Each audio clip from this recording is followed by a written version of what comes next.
Bir kafеге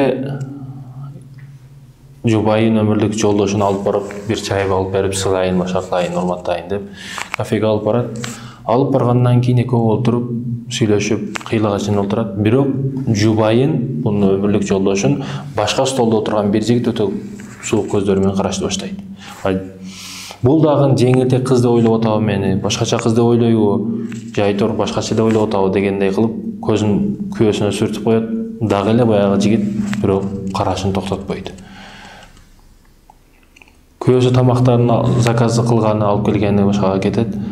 Ошол учурда дагы тиктеп тура берет. Бул өзүнө карап коет, бир башкачабы деп. Бирок жигит кызды карап тура берет.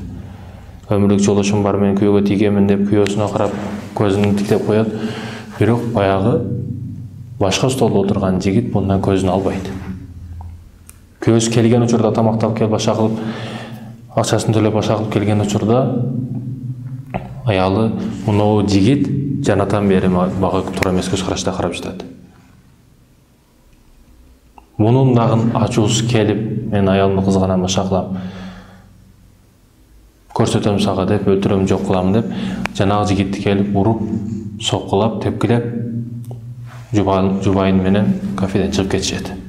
Эмне болгонуна түшүнбөй калган бул жигит өзүнүн таягын издешти баштайт. Албетте көзü азиз, көзü көрбөгөн жигит болот бул.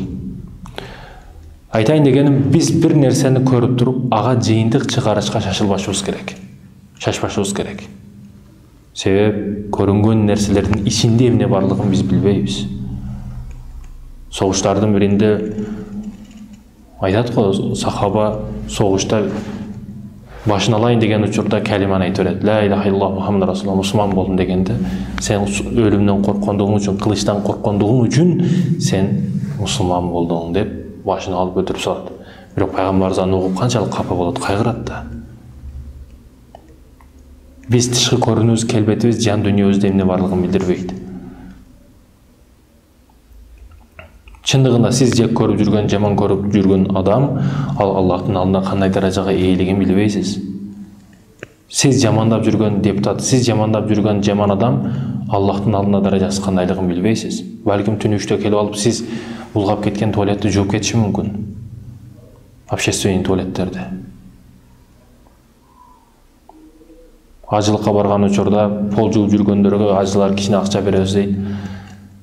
Бирөөгө акча узатсам дейт, акча албайм дейт. Неге албайсың? Ал. Мен мындай өлкөнүн премьер-министримин дейт. Бул жумушка атай мен акчам жоктуктан башкадан иштеп аткан жокмун. Бул жерде иштеш менин үмүтүм, максатым болгондугу үчүн иштеп жатам бул жерде пол жууп деп. Кабан алды да. Пол жууп жүргөн адамдардын бирөөсү ошону дейт да.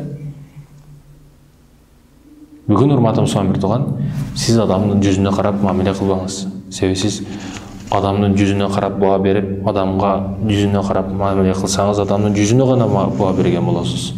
Эгер кийимине карап, бүгүн көпчүлүгү кийимге карап мамиле кылат, сиз кийимиге гана баа берген болосуз. Урматым Суамир тугандарым, айтор жыйынтык өзүбүздөн.